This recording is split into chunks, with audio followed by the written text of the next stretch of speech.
Good afternoon, Packers fans. Aaron Negler here with your Packers Daily Chat, coming to you live on the Cheesehead TV social channels. It's Monday. Hope you all had a great weekend. I know I did. Very eventful. Today, probably going to keep this somewhat on the shorter side, both today and throughout the week, seeing as it is a very dead moment in the Packers/NFL calendar. No need to belabor things, but I do want to be here each and every day for Packers fans worldwide, because that's what we do here at Cheesehead TV. And the other thing we do is give shout-outs to our good friends like the folks over at Ticket King. If you want to watch the Green Bay Packers play a game of tackle football in 2023, people, just head to cheeseheadtv.com, look at our schedule.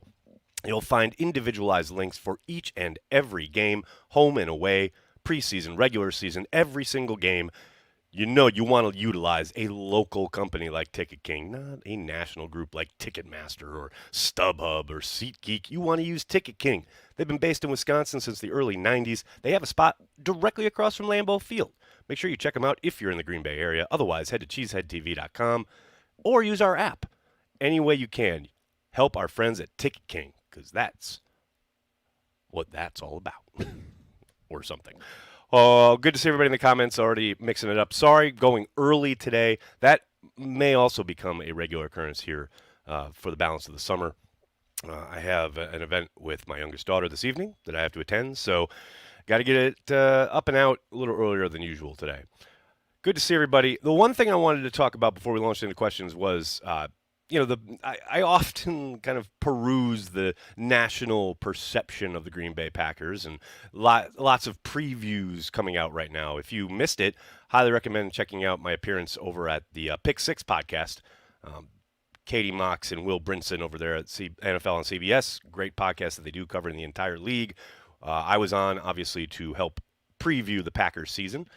And, looking around the internet at all the previews, and back in the day, I'd be piling up with NFL preview magazines, but most of those don't exist anymore. The perception is clearly, when it comes to the offense, well, they've got all this youth, all these young wide receivers, no wide receiver with more than a year of NFL experience, all these rookie tight ends, and the inexperience. Well, have we all forgotten? I know you guys haven't because you're diehard Packers fans, but have we all forgotten that these running backs that wear the uniform of the Green Bay Packers, they're pretty adept at catching the football?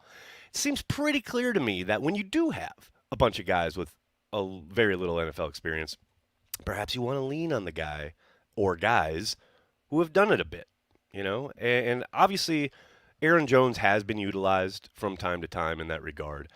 I think it's been talked about a lot more than it's actually been done. There's no doubt that they have tried to work him into the passing game in various ways, whether it is stuff traditional that you'd see from a running back out of the backfield, swing routes, maybe some angle routes, things like that. But they've also utilized him as a veritable wide receiver, where they have split him out wide and sent him on a 9 route and Aaron through to him. So it's not like he's completely, forgotten or dismissed in that regard, but they do often. It seems every summer or every camp we get to a point where, they're going to utilize the running backs in the passing game. And what's funny is I think we talk about that a lot because when we get to camp, you see them doing a lot of installs and you see them doing all the different things that they have in their bag, so to speak. They've got to install it. But it's so rare that that's a feature of a game plan. At least that has been the case under Matt LaFleur for his first, 4 years in Green Bay. I'm fascinated to see if both Aaron Jones and A.J. Dillon come to the fore in that regard this season. I suspect we'll see a lot more utilization of the running back in all sorts of different ways. I'd mentioned an angle route. The idea of a back coming out of the backfield and really having a choice route, right, where he gets up on a linebacker usually or sometimes a safety and has the choice, depending on the leverage of the defender, of either taking the in cut and breaking inside or cutting outside for maybe a short out or something like that.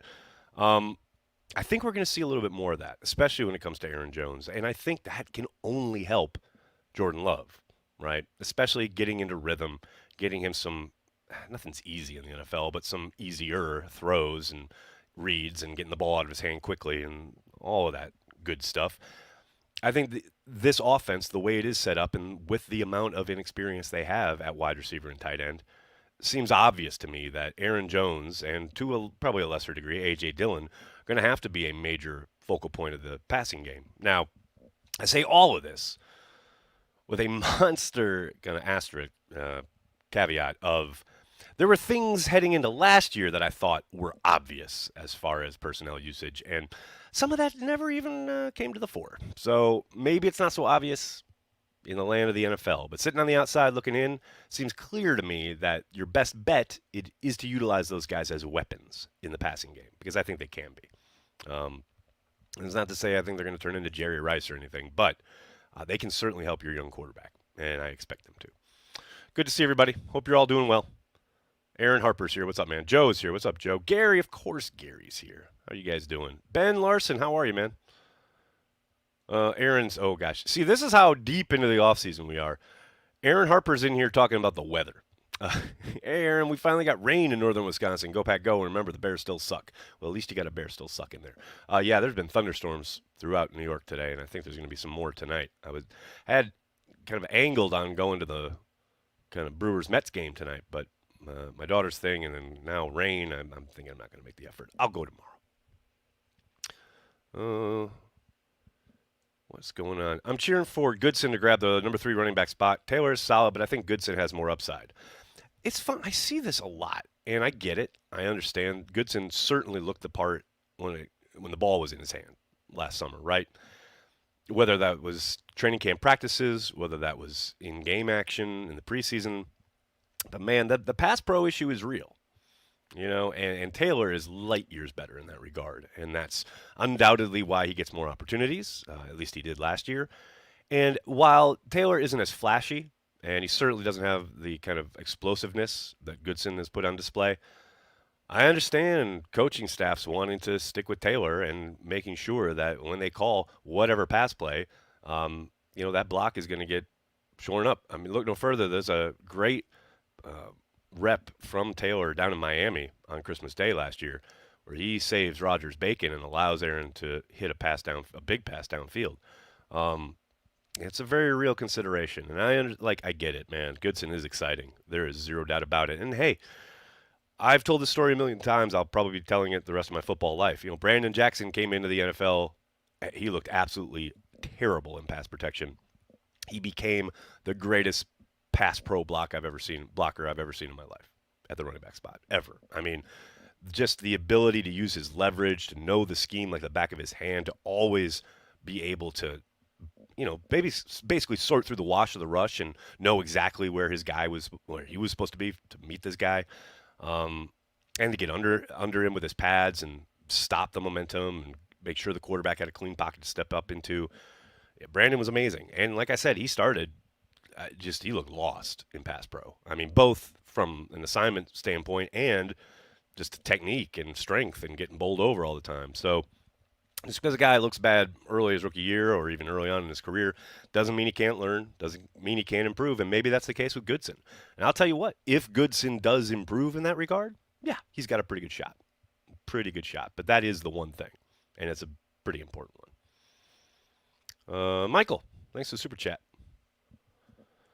Among Packers fans, is Lynn Dickey overrated, underrated, or appropriately rated? I think that's an interesting question. I know I put it out there a couple days ago that he was the player that made me fall in love with football. So I don't know. Maybe I'm overrating him. I'm not sure. But Michael, I think he's probably properly rated because the people who remember watching him understand how good he was. But it's not like he had a sustained level of greatness. You can't put him in the same category as Brett Favre or Aaron Rodgers, which is obviously what we've gotten accustomed to here in the last 30 years. But I will say, he was a damn good quarterback. I mean, really fucking good. One of the best deep ball throwers you'll ever see. And it helped, you had James Lofton to throw to, and they were a potent combination. Injuries were always going to be an issue. I mean, in real life, they are an issue still for Lynn at this moment. But they clearly curtailed some of what could have been a greater career. I do think, the younger set of Packers fans probably don't appreciate how good he was, but I understand it. It's before their time. It's not like they're going back and watching those 80s Packers games on YouTube. Although I highly recommend you do, because some of them are really entertaining. But yeah, if you're going back and studying the past, quote unquote, you're probably going to gravitate to Bart Starr and Lombardi's teams, right? Those '80s teams, they were fun at times, but they were not good, and they lost a lot. So I don't doubt for a moment that, like I said, the younger set doesn't appreciate how good he was, but I understand it. You know, I mean, you gave that if you, at any point they had given that man a defense, that would have been a team to reckon with. But yeah, I think, like I said, I think probably appropriately. Rick Harris, that's a good point. Aaron Jones himself wasn't the best at blocking early. That's very true. Had to come along, although he wasn't as lost as Goodson looked last year or Brandon Jackson back in the day. I mean, he came in at least knowing the nuts and bolts, right? But you're right. He definitely needed to improve. Um, Lynn had his struggles early, but he was competent pro, but he fell off the cliff at the end. Well, that was the injuries coming to get him, right?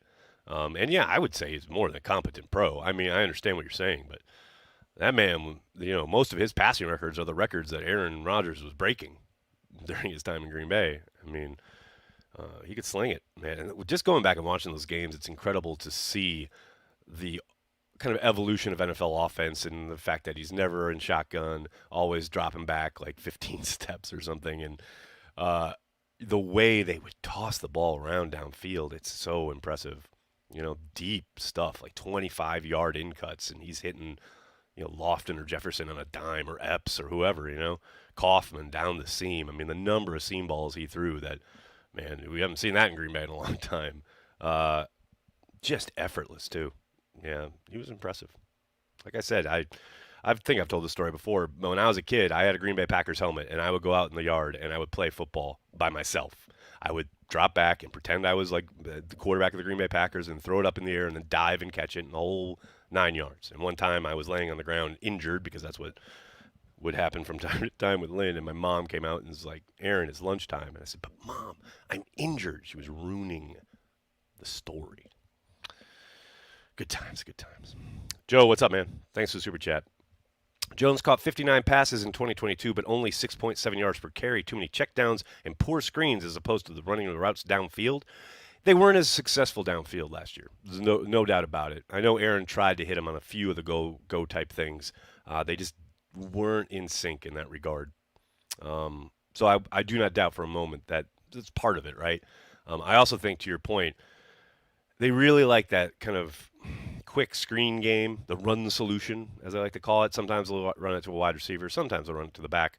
I think it's the nature of the position sometimes. You're obviously going to be utilized a little bit differently than you would be as a wide receiver. Here's hoping that they do utilize him a little bit more like a wide receiver in some instances. It's not like that they have to do that every play or anything like that, but I think he can offer a lot more if they do so.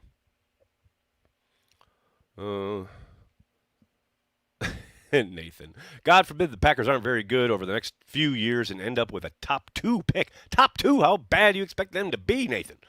Do you see them taking a QB with said pick? I mean, there's a lot of what ifs there. I mean, presumably, if they're terrible enough to get the second pick, it's probably because Jordan Love ain't playing too well. So, yeah, good chance. I mean, it depends who's available, though. Just because you have the second pick doesn't mean there's going to be a quarterback available. I mean, it might be one of those years where, oh, hey, look at these 2 stud outside backers, edge rushers, or there's 2 stud offensive linemen. You never know. I mean, maybe there's a quarterback worth taking it to, but we're talking about a mythical draft a few years in the future. I can't even get to camp soon enough, let alone talk about a draft that is going to take place 5 years from now. Mimsy, what's up, man? Thanks for the super chat. Mark Murphy should have booked the Eras Tour as a draft weekend dry run. What a waste to have that event at U.S. Bank Stadium. I do wonder if they tried. I do wonder if they tried to get any major kind of road act, whether Taylor Swift or anybody else, up into Lambeau this summer. I mean, it's been a while since they had a major kind of concert. I know the Titletown stuff notwithstanding. But I do think, the construction's still going on and things of that nature. I'm not surprised. But yeah, U.S. Bank Stadium being sullied, or sullying the great name of Taylor Swift is unfortunate. No doubt about it. Coco Mike, what's up? Hello, everyone from Greece. How are you? Love your lives, Aaron. Thank you so much. Usually I am watching them afterwards because it's late when you go live here, but I love your channel. As always, Go Pack Go. Thank you so much. 1 hour makes all the difference, huh? That's amazing that you're watching from Greece. Thank you so much. Packers fans worldwide. That's what we're all about. Thanks for checking in, man.